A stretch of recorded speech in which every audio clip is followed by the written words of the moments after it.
बिस्मिल्लाहिर्रहमानिर्रहीम। अस्सलाम वालेकुम नाज़रीन, लाइव डॉक्टर शाहिद मसूद के साथ मैं हूं नाइला अली।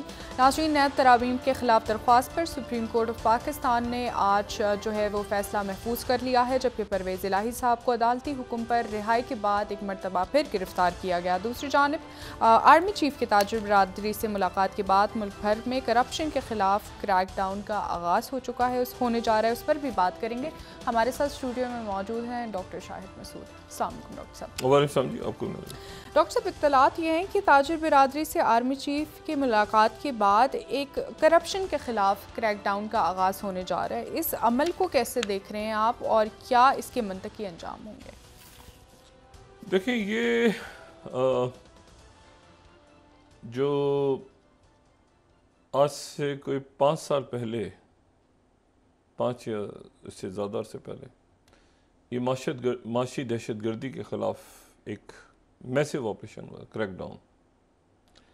लेकिन वो बाद में सियासी मसलहतों का शिकार हो गया और वो हुआ था जनरल राही शरीफ, जनरल बिलाल अकबर, रेंजर्स को इख्तियारात दे दिए गए थे, जैसे अब दे दिए गए हैं। और उसके बाद जनरल नवीद मुख्तार, ये उस वक्त मुल्क की अस्करी क़यादत थी और साथ नवाज शरीफ साहब की हुकूमत थी। और ये ऑपरेशन हुआ था शुरू, लेकिन ये दरमियान में इसलिए रुक गया कि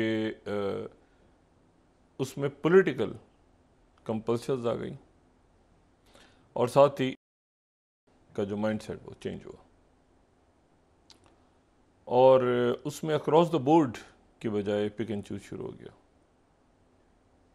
और वो सारा का सारा जो था सिलसिला के क्योंकि उस वक्त भी आप याद करें अगर, तो ये था कि जो हार्ड कोर टेररिज्म है, दहशत, कहीं शहादतें हो रही हैं, कहीं आप इनके पीछे जाएंगे, देखेंगे कहीं ना कहीं आपको इनका मनी ट्रेल मिलेगा, कहीं ना कहीं से इनको पैसा आ रहा होगा। तो इसीलिए उस वक्त एक साथ शुरू हुआ था ऑपरेशन ज़रबेज़ भी और कराची ऑपरेशन भी, जिसको सिंध की तरफ जाना था। लेकिन उसके बाद फिर ये हुआ कि उस वक्त वो एक ज़ाहिर है कि फिर वो 2007 में कुछ ऐसी तब्दीलियाँ आ गई इस्टेब्लिशमेंट में कि उसके नतीजे में वो मामला जो है वो ख़राब हो गया। और ये वो तब्दीलियाँ थीं जिनका ज़िक्र खैर अक्सर नवाज शरीफ साहब करते रहते हैं, हालांकि नवाज शरीफ साहब ख़ुद ये ऑपरेशन के ख़िलाफ़ थे। ठीक। और मैं लोगों को याद दिलाता चलूँ कि इसाक डार साहब जब गुफ्तगू फरमा रहे थे, चंद शख्सियात थे कि आपको कैबिनेट में लाया जा रहा है, तो उस वक्त यहाँ चौधरी निसार ने बटन दबाया था और ऑपरेशन शुरू हो गया था। ये जो माशी दहशतगर्दी है, इसकी इस्तिलाह पूरी दुनिया में इस्तेमाल होती है और ये जो कन्फेशंस ऑफ अ हिटमैन और ये सारे आप पढ़ें तो मुल्कों को खोखला बनाने के लिए वहाँ पे ऐसे लोगों को ला के रखा जाता है जो कि करप्ट कोर होते हैं जी, नाहल होते हैं, करप्ट होते हैं और वो काम नहीं कर सकते, और जिसकी वजह से मुल्क जो है वो मतलब है कि मुल्क कन्फेशंस ऑफ द हिटमैन, मेरे ख्याल से हम उसको टाइटल भी दिखा दें, जॉन पर्किंस की, हर एक को पता है। उसमें ये होता है कि जी और वो आके वो ख़राब करते चले जाएं। तो ये मामला जो है ये शुरू हो गया था, इस पर काफ़ी काम हो चुका था, लेकिन दरमियान में कॉम्प्रोमाइज़ हो गया, इसने आगे बढ़ना था। और इसका मकसद ये था कि सियासत को जराइम से अलग किया जाए, सियासत को जराइम से अलग किया जाए। और उस वक्त ये हुआ, शायद लोगों को याद हो कि वो इकोनॉमिक टेररिज्म के हवाले से एक ईमेल में टीवी पे चलाता था और उसमें नाम आते थे और फिर उसके बाद वो बात आगे बढ़ती थी और ऑपरेशन धबरदूत और इस तरह की इस्तिलाहात मैंने इस्तेमाल की हुई थी। तो और उसका बुनियादी मसला ये था कि देखें, ये ख़ुदकुशियाँ, ये सोशल अनरेस्ट, ये सुबह सुबह उठो तो पता चलता है किसी ने, ये जो कराची के स्कूल में एक सानिया पेश आया, यूनिवर्सिटीज़ का हाल देखें आप, 65% आपकी यंग आबादी है, उसके सामने आप क्या दिखा रहे हैं कि जी ये तो सब चलता है। ऐसा नहीं है। मेरा अपना अंदाज़ा ये है, मेरी कोई आर्मी चीफ़ के साथ ना मुलाकात हुई है, ना मैं उन ताजरों की नशिस्त में था, लेकिन मैं ये बात आपको बड़े वसूख के साथ आज बता रहा हूँ कि जो कुछ पंजाब में हुआ है तहरीक इंसाफ के लोगों के साथ, इसको आप 500 से या 1000 से मल्टीप्लाई कर दें, 1000 या 500 से मल्टीप्लाई कर दें, जो आने वाले दिनों में होने जा रहा है। लिस्टें उसमें तैयार हैं, रेंजर्स को दे दिया गया सारा काम। सिंध में ज़मीनों पे कब्ज़े, वाटर हाइड्रेंट्स और उसके बाद पैसे की स्मगलिंग, यहाँ से बाहर जाना। फिर उसके बाद उन्होंने उस वक्त ये देख लिया था, बहुत से लोगों ने, पॉलिटिकल पार्टीज़ में बहुत अच्छे लोग भी हैं, लेकिन यह है कि जो जराइम पेश आए उनको सियासत से अलग करना ज़रूरी है। और इसमें जो है वो उसमें फिर सहूलतकार भी आते हैं, यानी वो लोग जो खामोशी से बैठ के कुछ नहीं किया हमने, लेकिन हम जो मावनत पैसा देते रहे, सपोर्ट करते रहे। और इस दफ़ा लेकिन उसमें फ़र्क ये है कि एक तो वो मैंने आपसे कहा कि 500 से 1000 तक ज़्यादा शिद्दत के साथ ये ऑपरेशन होने जा रहा है। दूसरी बात यह है कि इसमें तमाम मकादब फ़िक्र के लोग हैं। इसमें सिर्फ जो है वो इनिशियली आपको नज़र आएंगे शायद पॉलिटिकल, फिर आपको नज़र आएंगे साथ ही ब्यूरोक्रेट्स, फिर आपको इसमें शख्सियात भी नज़र आएंगी, ग्रेजुअली लेके नज़र आएगा आपको, आहिस्ता आहिस्ता आहिस्ता आहिस्ता, बल्कि शायद आहिस्ता आहिस्ता नहीं, बहुत तेज़ी के साथ। और इसमें मीडिया नज़र आएगा आपको, मीडिया के लोग नज़र आएंगे जो कि सहूलतकारी करते रहे और जिन्होंने एक बहुत पैसा बनाया इस पूरे अरसे में। और इसमें जो है वो एक तो है ना रिस्क हलाल, और एक ये है कि आप की जो है वो मतलब आप हैं किसी और के पेरोल्स पे, और वो आपसे कह रहे हैं कि जी ये बात करें और ऐसे करें और ऐसे करें। इसका दूसरा जो एंगल है वो ये है कि उस वक्त जब ये सिंध की तरफ जा रहा था ऑपरेशन, तो उस वक्त चौधरी निसार, लोगों को याद होगा ये चौधरी निसार साहब वाली बात, और ये जुमला भी शायद लोगों को याद हो कि कुछ पकड़े जाएंगे, कुछ भाग जाएंगे, कुछ भागते हुए पकड़े जाएंगे, वापस लाए जाएंगे। ये वापस लाए जाएंगे वाली बात पे रिजवान भोला और बाकी लोगों को थाईलैंड से, और किसी को साउथ अफ्रीका से, और किसी को यूरोपीय ममालिक से, और फिर आपस में लड़ाई हो गई और ये हो गया और उसने उसकी मुखबरी कर दी। अभी भी ऐसे ही हो रहा है, अभी भी ऐसे ही हुआ है। साबिक वज़ीर आज़म की मुखबरियाँ हुई हैं उन लोगों के साथ जो कि मीडिया की शख्सियात थी, सोशल मीडिया, चंद लोग बहुत डेडिकेटेड चंद लोगों ने जाके उनको उनकी मुखबरियाँ की इस ख्याल में, जिसकी वजह से मामलात, उनका ख्याल है कि फ़िलहाल वो उनको छोड़ दिया जाएगा, लेकिन आगे नहीं।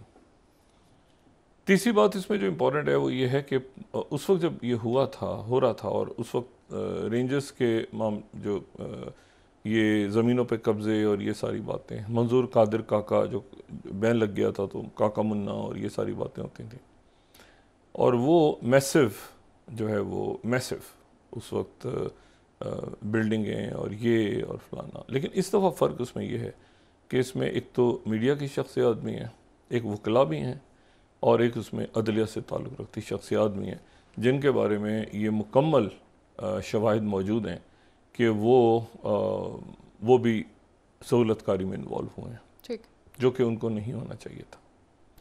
और एक नेक्सस है, जिस नेक्सस के अंदर वही वकील, वही बेंच, वही चीज़, वही मामलात आगे पीछे, और ये नीचे सेशन कोर्टों से स्टार्ट होता है और फिर ऊपर तक चला जाता है। तो एक लिस्टें, जो मैं ऑलरेडी कह रहा हूँ कि लिस्टें बनी हुई हैं, ये नहीं कि कल एक ऐलान हुआ है और उसके बाद अब अचानक हो जाएगा, वो तब हर चीज़ तैयार है, उसको अपडेट करके।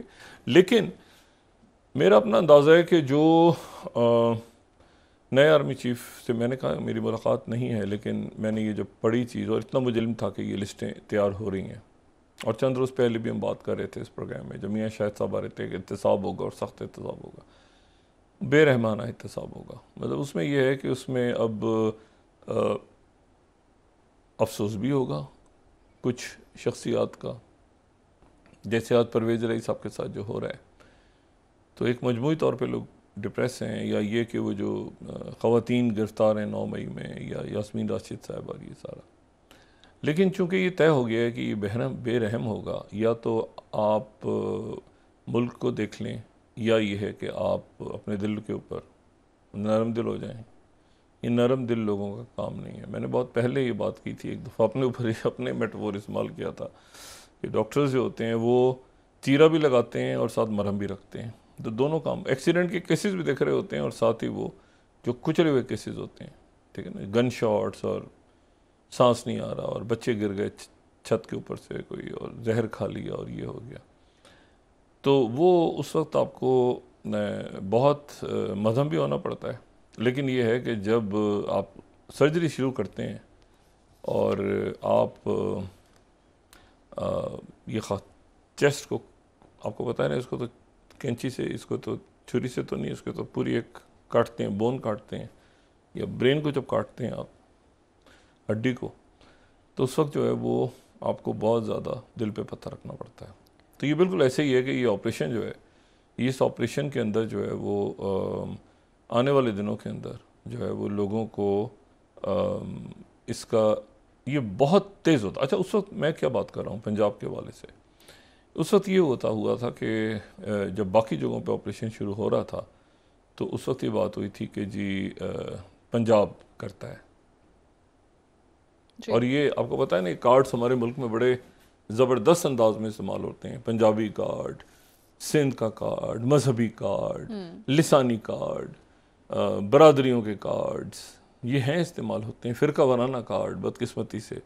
उसके बाद ये है कि तो ये जो कार्ड्स हैं, ये कार्ड उस वक्त ये होने लगा कि अच्छा जी, मतलब है कि कराची में हो गया तो अब सिंध, और उसमें बड़ी शदीद रेजिस्टेंस आई थी। लेकिन उसके बाद वो ये था कि रोनते हुए निकल जाएंगे, और ये जुमला जो है, ये रोनते हुए निकल जाएंगे, ये जुमला जो है ये जनरल राहिल शरीफ की ज़बान से अदा हुआ था। मैं इस प्रोग्राम को, चूँकि उन सारे प्रोग्राम्स को यूट्यूब से भी हटा दिया गया था बाद में, इसलिए वो मौजूद नहीं है। कुछ मौजूद हैं, लेकिन लोग जो इस प्रोग्राम को देख रहे हैं कई सालों से, उनको याद होगा। और उसमें यह था कि सिंध के साथ और उर्दू स्पीकिंग जो हैं उनके साथ ऐसा होता है, और बाकियों के साथ होता है, और पंजाब में तो कभी हुआ नहीं। तो इसका एक दूसरा जो रंग है वो ये है कि ये पंजाब में हुआ है, और इतना सख्त हुआ है, इतना सख्त हुआ है कि आप देखें कि यास्मीन राशिद साहिबा जो हैं, वो यास्मीन राशिद साहिबा हों या बाकी ख़वातीन जो गिरफ़्तार हैं इस वक्त 9 मई के अंदर, तो अब वो तो नहीं है ना कि अब सिंध में जब शुरू होगा तो कहेगा ये बात, या बाकी मुल्क के अंदर। और एक ही चेन है, एक ही चेन। बाहर जब आप पैसा भेजते हैं ना तो वो सब एक हो जाते हैं। उस वक्त ये है कि कोई पॉलिटिकल, नॉन पॉलिटिकल के लोग भी, उसमें अदलिया के लोग भी, उसमें मीडिया के लोग भी, वो सारे एक ही हो जाते हैं, क्योंकि वहाँ आगे वो दिखाने वाले एक ही होते हैं कि जी हम आपको यहाँ पे इस बैंक में पार्क करवा देते हैं। और यहाँ सिराजुल हक साहब जब आए थे तो सिराजुल हक साहब ने ये कहा था ना कि पनामा सारा खोलें, लेकिन उस वक्त जो जहन था वो ये था कि नवाज शरीफ स्पेसिफिक, तो बाकी, और फिर वो अब ये IBB जो हैं, IBB के ऊपर क्यों नहीं काम कर पा रहे निगरान वज़ीर आज़म? अब मेरा ख्याल से अब शायद करेंगे वो, अब वो IBB के ऊपर करेंगे एक्शन, क्योंकि उसकी बात ये है ना कि जो किसी न किसी को करना है। देखें, सड़क के ऊपर एक ज़ख्मी पड़ा हो तो आप इंतज़ार करेंगे एम्बुलेंस आएगी उसको उठाएगी। एक तो ये है कि यार मैं जाऊँगा मेरे ऊपर पर्चा नहीं बन जाएगा, लेकिन यह है कि आप मदद करें, मतलब जो काम कर सकता है मुल्क के लिए कर ले, ठीक है। मतलब इंतज़ार नहीं करें इस बात का कि जी अदालत में तो यही रहा है ना कि 25-25 साल तक साबित ही नहीं हुआ, ठीक है, और साबित ही नहीं हुआ। और जस्टिस जावेद इकबाल के दौर में जो कुछ होता रहा वो हमें पता है, ये एक पॉलिटिकल मैन्यूवरिंग के तौर पे ज़्यादा इस्तेमाल हुआ है। तो इसीलिए अब इसको नैब को और ये सारी साइड पे रख के चीज़ें ये हवाले कर दिया गया है रेंजर्स के, और रेंजर्स के हवाले है, और इसको कोर हेडक्वार्टर डील करेगा, ठीक है। और कोर हेडक्वार्टर जब डील करेगा तो आपको पता है रेंजर्स जब निकलेंगी, और ये मैं बताऊं ये क्रॉस द बोर्ड होगा, जो कि कल आर्मी चीफ ने भी बात की। उन्होंने ये कहा कि सारी पार्टियों में, ये नहीं कहा कि सारी पार्टियां करप्ट हैं, उन्होंने कहा सारी पार्टियों में करप्ट अनासिर हैं। जो मैंने पूछा लोगों से, सारी पार्टियों में करप्ट अनासिर मौजूद हैं, और ऐसा नहीं है कि वो जो है वो पार्टियां ही करप्ट हैं। और बात वही है कि जराइम को सियासत से आपने अलग करना है। सियासत तो खिदमत है ना, सियासत तो खिदमत है। और ये जो दहशत गर्दी है ना, इकोनॉमिक टेररिज्म, आप कब तक देखें, एक तो ये है ना कि दहशत गर्दी में आदमी मर जाता है, बम फटा, गोली लगी, शहीद हो गया या मारा गया, अगर खुदकुश हमलावर है या जो भी कुछ है, ख़त्म हो गई, ज़िंदगी चली गई। और लेकिन जो इकोनॉमिक टेररिज्म के शिकार होते हैं ना, वो दिन में कई दफ़ा खुदकुशी करते हैं और कई दफ़ा मरते हैं कि यार ये बिल हमारे पास कैसे आ रहा है, ये कैसे मुमकिन है कि चंद लोग कोविड के अंदर पैसा बना जाएं, चंद लोग दवाइयों में पैसा बना जाएं, चंद लोग जो हैं वो मतलब है कि ऐसे मामलात में जहाँ आप तसव्वुर भी नहीं कर सकते। स्कूलों की माफ़ी आप देखें, तालीमी अदारों की माफ़ी आप देखें, कितने ज़बरदस्त कॉलेजेस और और ये उस वक्त के कॉलेजेस में बता रहा हूँ जब ये इतने प्राइवेट भी नहीं खुले थे। उस वक्त ही आप कॉलेजेस को आप देखें, अगर आप हिस्ट्री उठा के देखें, डीजे साइंस कॉलेज कराची को देख लें, या गवर्नमेंट कॉलेज लाहौर को देख लें, या बाकी और बेशुमार कॉलेज एफसी को देख लें, तो ये जो है ये तो कभी भी नहीं हुआ कि हर गली के अंदर, गली मोहल्ले में यूनिवर्सिटियाँ खुल गई हैं, करोड़ों रुपए उनके लिए लिया गया है, उनके बिल पास हो गए हैं और ये हो गया, सारा हो गया है। तो ये दूसरी बात जो सामने आई है वो ये है कि वो जिन शख्सियात का नाम लिया गया है, ये वो शख्सियात थी जिनका ख्याल था कि हम प्रेस कॉन्फ्रेंस करके बच गए हैं, ठीक है। तो वो शख्सियात भी प्रेस कॉन्फ्रेंस करके कोई बचेगा नहीं, ठीक है। अगर आपने अभी भूल जाएं वक्ती तौर पे, ठीक है कि वक्ती तौर पे एक ज़रूरत थी कि जी वो वक्ती तौर पे आप इधर हो गए तो इधर हो गए तो इधर हो गए, लेकिन ये प्रेस कॉन्फ्रेंसेस करने वाले शख्सों की शख्सियात। लेकिन मैं जो करंट मिलिट्री क़यादत है और उनकी जो बात हुई है, मेरी जो मैंने पूछा चंद लोगों से जो उन महफिल में मौजूद थे, वो टीवी पे नहीं आए, तो वो रुथलेस ऑपरेशन एक दफ़ा आपको करना पड़ेगा। रुथलेस यानी आप बिल्कुल रुथलेस करें। किसी का वो किसी की सिफारिश आ जाए, किसी की सिफारिश आ जाए तो उसको ये जी ये हमारे ये ऐसे इसको छोड़ दें तो उसको एक जूता एक्स्ट्रा, ये वाली पॉलिसी होती है ना। नहीं बिल्कुल आप नहीं। और ये देखें अदालतों के अंदर जब आपकी टेलीफोन इलेक्ट्रॉनिक है, पैसे आपने भेजे हुए हैं, हुंडी हवाला किया हुआ है, फलाना किया हुआ है, महंगे वकील आपने हायर कर लिए, वो महंगे अरबों के करोड़ों के वकील आपने जो है वो हायर कर लिए, गरीब आदमी उसको तारीख ही नहीं मिल रही, हस्पताल में भी नहीं दाखिल हो सकता, वो अदालतों में धक्के खाता है। तो ये एक माफिया जो है ये पूरे मुल्क में, तो ये मेरा ख्याल है कि 6 महीने भी शायद ज़्यादा हैं, क्योंकि लिस्टें तैयार हैं। जैसे कि आज खबरें आ रही हैं कि लिस्टें सारी तैयार है, बटन दबाने की देर है। यानी कि इंतखाबात से पहले हो जाएगा, सारा हो जाएगा। और उसमें पॉलिटिकल पार्टीज जो हैं वो मेरे ख्याल से उभर के उसमें से भी कई लोग, मतलब ये तो नहीं हो सकता कि शायद 0% करप्शन ख़त्म हो जाए माशरे से, लेकिन जिन लोगों ने, मैं ये बात पहले भी कर चुका हूँ, लोगों को बड़ी हैरत होती है इस बात पे कि एक ज़माने में मैंने खुद ये सुना 2-3 कायदीन पार्टीज़ के कि $1 बिलियन प्लस उनका पैसा है बाहर। अब वो पैसा वापस कैसे आएगा, तो वो यही है कि जहाँ रखा हुआ है वो कैश दे देंगे आपको, या वो ये कि प्रॉपर्टीज़ आपके रियासत के वो नाम कर देंगे किसी और हवाले से, तो ये भी कोई इशू नहीं है। और आप उनको पकड़ के यहाँ पर, और ये फार्मूला जो है ये पाकिस्तान में इतना कामयाब नहीं रहा, लेकिन ये सऊदी अरेबिया में ज़्यादा कामयाब रहा है। और सऊदी अरेबिया में कामयाब तब रहा है कि जब वज़ीर आज़म जो है उनके और वली अहद मोहम्मद बिन सलमान ने वो पकड़ के बहुत सारे लोगों को और उनसे साइन करवाए थे चेक और फिर छोड़ा था। और मैं उसके बाद सऊदी अरब गया तो मेरी हुई वहाँ पे मुलाकात वगैरह काफ़ी सऊदी, तो मैंने कहा ये इनके ऊपर चार्जेस क्या थे? उन्होंने कहा माची दहशतगर्दी। मैंने कहा अरे, कहते हैं पैसा लूट के मुल्क का ले गए हैं बाहर, और ये कोई कहीं घूमता फिरता है, कहीं घूमता फिरता है, तो हमें इनको रख के क्या करना है? ब्रिज कार्लर बंद कर दिए, चेक साइन करेंगे तो निकलेंगे बाहर, वरना बैठे रहेंगे इधर ही, हमें पैसों से मतलब है। तो वो सारे कि जी मेरे पास 50 मुल्कों की शहरियतें हैं, मेरे पास ये है, मेरे पास वो है, तो उसी मुल्कों से, उन्हीं मुल्कों से मैंने आपसे कहा ना कि ये जैसे अब ये इरादा है, ये मैं कह रहा हूँ कि जो प्लान है, अब इसमें मेरी कितनी ख्वाहिश है, मैं ये समझता हूँ कि जराइम को सियासत से अलग हो जाना चाहिए। बिल्कुल होना चाहिए। और अगर आप जराइम को सियासत के साथ मिक्स करेंगे तो सियासत जो है, यानी टिकट किसको मिल रहा है? जो अरबपति है, मतलब ये सियासत है। मतलब कोई डॉक्टर या कोई इंजीनियर या कोई मतलब अब तो वो इलेक्ट्रिकल इंजीनियर और सिविल इंजीनियरिंग की भी जो है, लेकिन आप आम किसी नौजवान से पूछें कि प्रॉम्प्ट इंजीनियरिंग क्या होती है तो वो परेशान हो जाएगा 1 मिनट के लिए। टेक्नोलॉजी इतनी आगे जा रही है, तो मतलब है कि आप उन बच्चों को कहाँ धकेल दिया आपने, नौजवान नस्ल को। तो ये मेरा ख्याल है कि बहुत बेहतर की तरफ जा रहे हैं हालात, बहुत बेहतर की तरफ जा रहे हैं। और ये वो चीज़ है जिसकी कमी थी। और कुछ दिन पहले तक ये सारे लोग एलीट कैप्चर फलाना ढिमाक, सीधी बात करें ना, माफियाज हैं, हर जगह बैठी हुई हैं। और चीनी वही पास करवाते हैं कानून, वही वहाँ से इन्वेस्टमेंट्स करते हैं, वही लोग जाते हैं, वही उन्हीं के शुगर कारखाने हैं इसके उसके। तो अभी बज़ाहिर आपको नज़र आ रहा था कि ये मामला सिर्फ जो है वो तहरीक इंसाफ पे है, लेकिन आने वाले दिनों में अब आपको ये अक्रॉस द बोर्ड नज़र आएगा, अक्रॉस द बोर्ड, ठीक है। और इसमें मेरा नहीं ख्याल कि इसमें ब्यूरोक्रेसी चाहे सिविलियन हो या मिलिट्री हो वो बचेंगे और वो सब अकाउंटेबल होंगे। ये एक्चुअली वो है जो कि रूह थी जो कि मुनक़ता हो गई थी उस वक्त। और बाकी जो है वो ये है कि तो उसके ऊपर बहुत ज़्यादा अब शोर शराबा भी हो रहा है कि भाई ऐसे नहीं था तो वैसे था, ये था वो था, फलाना था ढिमाकना था, लेकिन अक्रॉस द बोर्ड अकाउंटेबिलिटी ज़रूरी है।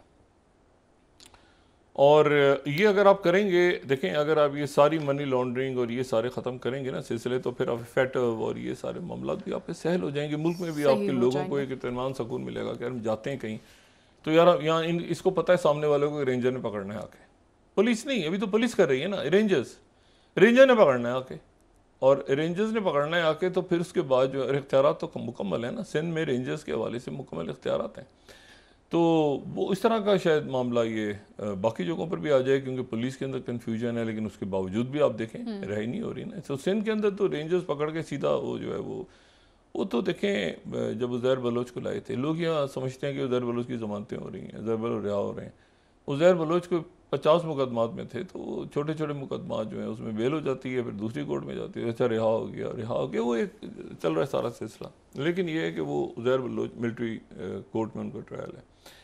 तो आने वाले दिनों में ये बहुत अच्छा है, और जब तक ये आप नहीं करेंगे कोई इन्वेस्ट नहीं करेगा, क्योंकि उसकी वजह यह कि जिसको पता चलता है, यानी आए पाकिस्तान में टोपी घुमाई कि जी ये अरबपति है, फलाने मुल्क से आया है, ये लेबनान से आया है, यूएई से, सऊदी अरेबिया से आया है, देखें बड़े फलाने ग्रुप का आदमी है, उसे पैसे पकड़ लिए और यहाँ घूम के सैर वैर करवा के, और उसे कोशिश की सैर वैर तस्वीरें उतार के अपने आप को, ये नोटेबल्स जो मैं लफ्ज़ इस्तेमाल करता था, नोटेबल्स जो हर दौर में होते हैं, हर दौर में होते हैं, लेकिन अब उनकी भी शामत आने वाली है।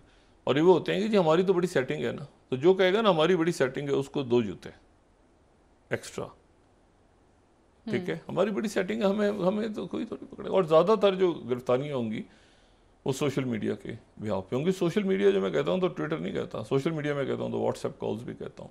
और मैं उस वक्त सफूरा गोट के जो लोग थे, जो मुल्ज़िमान थे साने सफूरा गोट के, वो सिग्नल, हालांकि इतनी ज़्यादा पॉपुलर नहीं थी वो जो एप्लीकेशन थी, वो सिग्नल की बुनियाद पर बात करते हुए खामोशी से पकड़े गए थे फौरी तौर पर। तो ये जो लोगों का ख्याल है कि जी वो शायद उन्हें कोई पहचानेगा नहीं और ये चल रहा है, बच जाएंगे शायद, नहीं, वो आप देखें ना, अमेरिकन एम्बेसडर जो हैं वो यहाँ पे इससे मुतमईन है। लोगों का ख्याल था शायद कि अमेरिकन इसमें इंटरवीन करेंगे, ये करेंगे, ऐसा नहीं हो रहा, ऐसा नहीं होना। जब रियलिटी है, रियासत के अंदर एक रियलिटी है, तो उस रियलिटी के अंदर उन्होंने, और जो मेरा ख्याल से अगर मैं मिलता साबिक वज़ीर आज़म से, मैंने एक दफ़ा बात करने की कोशिश भी, लेकिन हुआ ये कि वो फिर आसपास लोग उनके वो बैठे हुए थे जिन्होंने बाद में उनकी मुखबरी की, और वो जो हैं वो, तो मैं उनसे कहता कि आप ये ना, एक तो इंटरव्यूज़ देना बंद करें, बहुत ज़्यादा इंटरव्यूज़ नहीं देने चाहिए। एक बात आपकी हो गई है, वो कोई ना कोई गड़बड़ उसमें होती जा रही है। और फिर ये कि इंटरव्यू के दौरान जब आप माइक साइड पर रख देते हैं तो लोग अपने टेलीफोन से रिकॉर्ड करते हैं आपकी गुफ्तगू। तो मैंने सोचा कि बताऊं, फिर मुझे क्या ज़रूरत है, अगर वो उसी वक्त वही लोग सामने बैठे हैं और वही सारा मैनेज कर रहे हैं बैठ के, तो उसके नतीजे में हुआ कि ऑफ द रिकॉर्ड बात भी, उनकी बातें भी वो पहुंचाई जाती रहीं। तो अब यह है कि वो मामला उनका कब सेटल होता है, किस तरह होता है सेटल, अभी फ़िलहाल तो चूँकि इसका, मैंने आपसे कहा ना कि ये जो है ये माशी दहशत गर्दी के ख़िलाफ़ ऑपरेशन, ये 2 भी नहीं है, ये 3 भी नहीं है, ये 4 भी नहीं है, इसकी एक टाइम लिमिट है और गालिबन 6 महीने की बयान हुई है, और या उससे पहले शायद ये ख़त्म हो जाए। मेरा ख्याल है उससे पहले ख़त्म हो जाएगा, क्योंकि इतना लंबा चौड़ा नहीं है ये पकड़ के लोगों को और उनके IPPs। अब देखिए ना, आज इन्होंने, आज ये वजारत ख़जाना भी जाग गई है कि जी IPPs के ऊपर बोझ डाला जाए, इतने अरसे तक उनको नहीं पता था, और वो उनको शामिल इसलिए नहीं किया जाएगा कि उसमें मौजूद बहुत सारी शख्सियात जो हैं वो मुलविस हैं इसमें, इस पूरे के पूरे धंधे के अंदर। तो इसीलिए मेरा नहीं ख्याल कि ये निगरान कैबिनेट बहुत से मामला पे ऑन बोर्ड। तो डॉक्टर साहब, अगर ऐसे सबको बचाते रहे तो बहुत सारी शख्सियात हैं जो करप्शन में भी मुलव्विस हैं और हुकूमत में भी मौजूद हैं। ये लाहौर से हुआ है ना, मतलब है कि पावरफुल पर्सनैलिटीज़ को अरेस्ट किया गया ना, और कोई मुझे बताएं वहाँ पे स्टेट डिपार्टमेंट ने क्या उनकी तरफ से स्टेटमेंट आएगी, इंटरनेशनल लॉ में जाएंगे, ये करेंगे। असल मामला ये है कि पाकिस्तान के फैसले पाकिस्तान में होंगे, वो चूँकि पाकिस्तान में नहीं किए गए तो उसकी वजह से ये सारी बुराई आ रही है सामने। तो यहाँ के मामला प्रेशर्स उस वक्त तो एक 2000, यानी मुशर्रफ साहब का दौर आप रिपीट नहीं कर सकते। आप ये ऐसी बात हो गई कि मुशर्रफ साहब के दौर में आप कहेंगे जी वो तो मतलब मोबाइल इतना बड़ा आता था, इतने बड़े साइज़ का, अब आपका मोबाइल जो है वो तो आपका पूरा असिस्टेंट है, हर चीज़ करके देता है आपको। तो वो तो मतलब है कि विद पैसेज ऑफ टाइम तो हालात बिल्कुल मुख्तलिफ हैं। वो जी पहले भी हुआ था, वो जी ऐसे भी हुआ था, ऐसे भी नहीं हुआ था, नहीं अब हो रहा है और वो नज़र आ रहा है होते हुए। और ये तहरीक इंसाफ स्पेसिफिक भी नहीं होगा, और उस वक्त ये भी तैयारी हुई थी, ये मैं आपको बताऊं, जब ये बात हुई थी तो ये हुआ था कि अच्छा अगर सारी पार्टियां मिल जाएं तो सारी पार्टियों से मुराद ये 13 जमातें नहीं थी, बल्कि एक वर्किंग ये भी हुई थी उस वक्त कि अगर तहरीक इंसाफ भी फ़र्ज़ करें फ्यूचर में मिल जाए और उसमें भी ऐसे लोग शामिल हो जाएं और वो भी ये कहें कि जी हम इनके साथ हैं, तो फिर उसका भी एक प्लान बना था। अच्छा जी, आइन के अंदर रहते हुए। ये मैं आपको वो बात बता रहा हूँ जो मैं पहले कह चुका हूँ, ये बात मैं पहले कह चुका हूँ, यानी ये पुरानी बात मैं वो पुराने अपने क्लिप्स ला के लोगों का जहन इतना है, और ये है कि अब वो अदारों के पास नहीं है, इधर भी नहीं है उधर भी नहीं है, किधर है भाई? ना किसी एजेंसी के पास हैं, ना किसी थाने में, तो कहाँ है वो? तो ये अब और आपको मैंने कहा ना बहुत सख्त नज़र आएगा, क्योंकि वहाँ तो माशी हब था ना, वहाँ तो माशी हब था, माशी हब की वजह से सारा प्रॉब्लम क्रिएट हुआ है ना, तो किसी के पास नहीं है तो कहाँ है?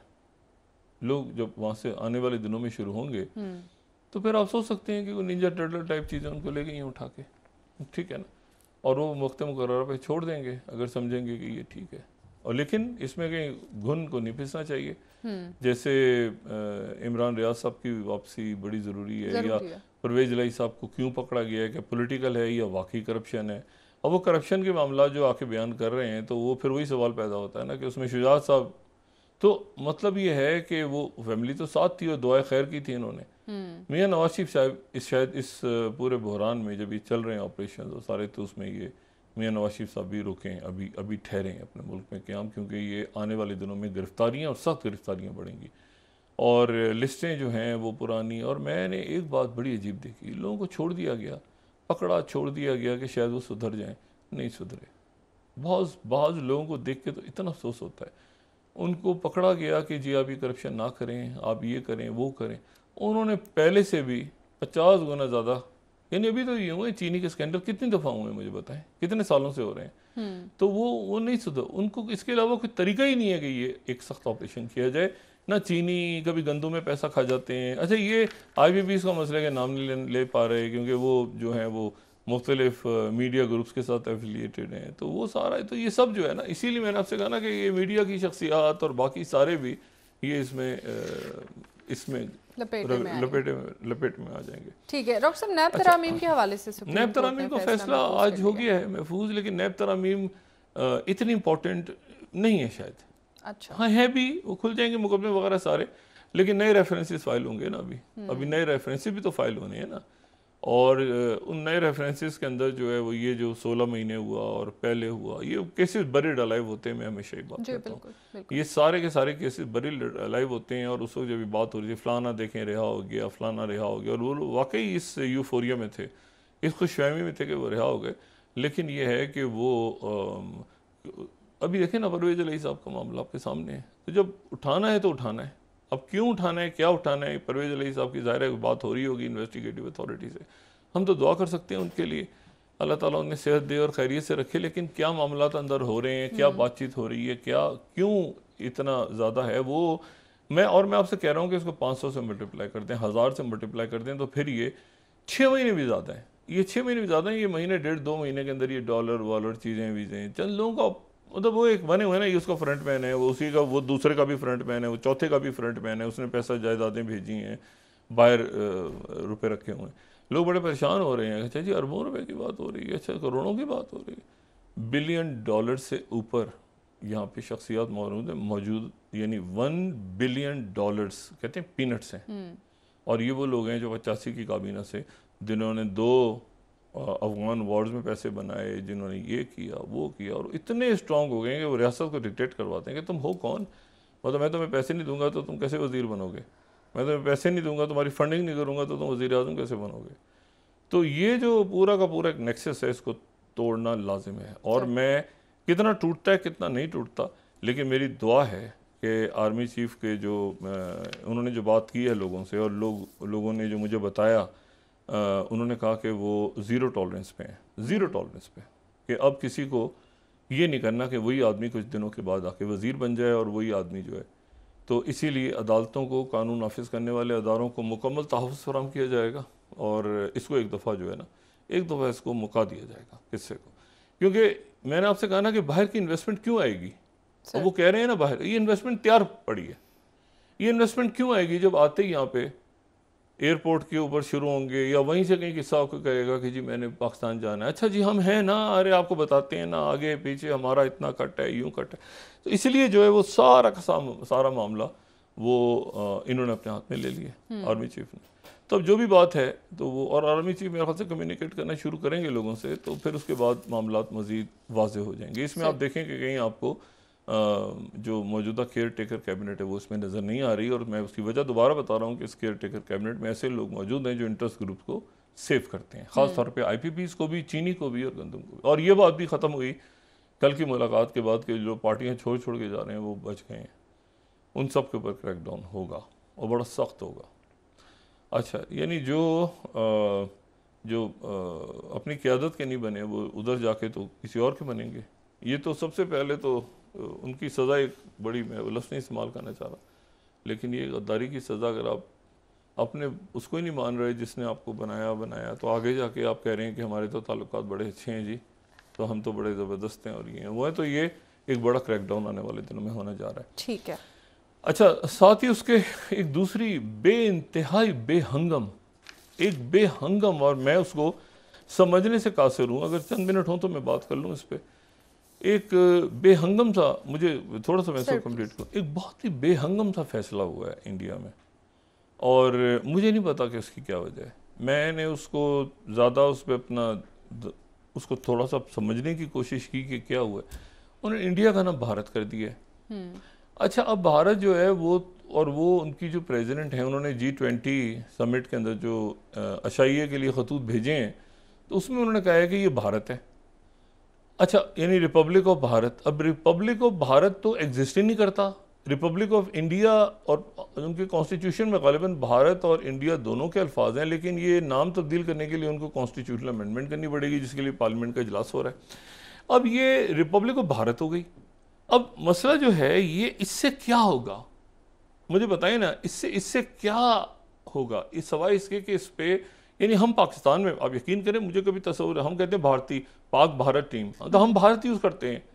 यानी आप ये देखें ना कि हम पाक भारत टीम, ठीक है ना, भारतीय फिल्म साज, भारत, हम तो बहुत कम, हमें तो आइडिया ही नहीं कि यार ये इंडिया और भारत भी इतना बड़ा इशू है, और ये इसको उन्होंने भारत का। अब मुझे बताएं कि अगर नाम आपने चेंज कर दिया है तो ये इसमें पहले तो ये हिंदुस्तान तो ये इंडिया का जो लफ्ज़ है ये बयान होता है कि ये हिंदुस्तान से ही निकला, और ये पहले जो है ये दरिया सिंध से सिंधु, और फिर उसके बाद वो H इस्तेमाल करना बंद हो गया दरमियान में, और फिर वो वहाँ से हिंदू निकला, और फिर उसके बाद जब ग्रीक्स आए तो फिर उन्होंने उसको जो है वो नाम दे दिया इंडिया का, ठीक है, ग्रीक्स में के दौर में।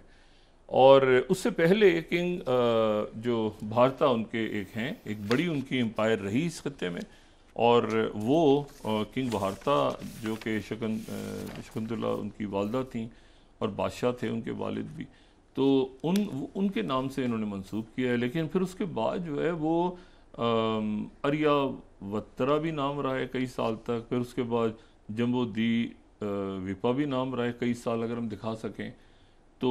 उसके बाद हिंदुस्तान भी रहा है।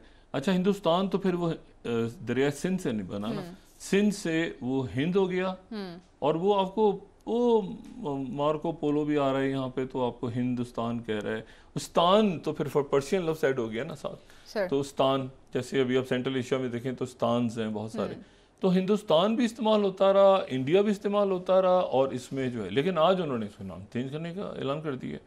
और नाम चेंज करने का इसको जो ऐलान किया है, तो मैं तो इसकी, ये एक होता है ना नॉन इशू है, मतलब मुझे बताएं कि अब उनकी जो, जैसे पाकिस्तान में अगर आप वेबसाइट खोलें तो वो .pk पे ख़त्म होती है ना, तो इसी तरह से उनकी तो IND ऐसे करके ख़त्म होती है।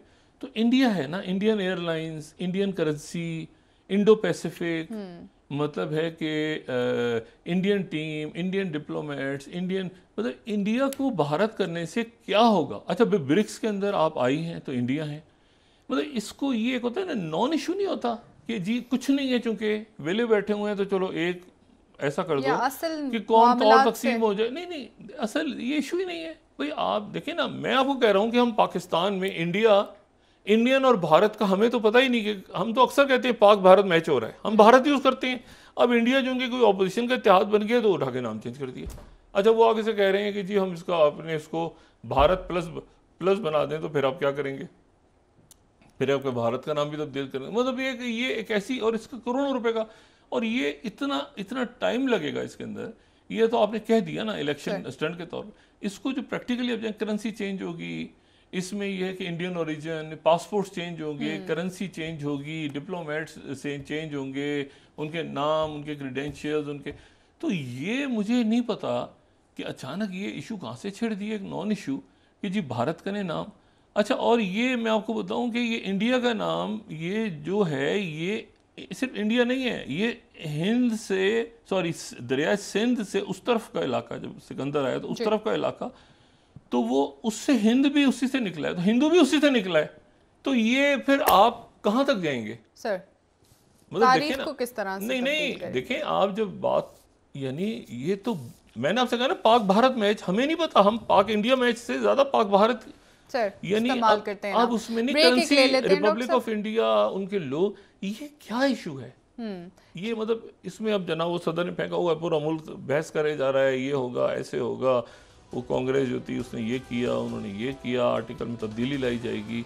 और असल इशू ये है कि G20 में कुछ होने नहीं जा रहा, बॉर्डर एरिया में आपके मामला हल नहीं जा रहा। और ये बड़ी बुरी खबर है कि वहाँ पे कोई बड़ा ब्रेक थ्रू भी नहीं हुआ पुतिन और प्रेसिडेंट एर्दोगन के दरमियान। वो प्रेसिडेंट एर्दोगन कह रहे हैं कि मेरी कंडीशंस जो हैं, हमारी कंडीशंस बहाल होंगी। तो ये भी कह रहे हैं कि अफ्रीका को, डेवलपिंग कंट्रीज़ को, जो गरीब मुल्क हैं उनको हम फ्री गंदम देंगे, लेकिन बाकी जो ममालिक हैं उनको हम कंडीशंस अपनी सूरत पर देंगे जब वो क्लियरली कोई पोजीशन लेंगे यूक्रेन के। सर ब्रेक एक ले लेते हैं, डॉक्टर साहब वापस आके बात करेंगे मजीद। नाज़रीन यहाँ पर एक ब्रेक, हमारे साथ रहिए।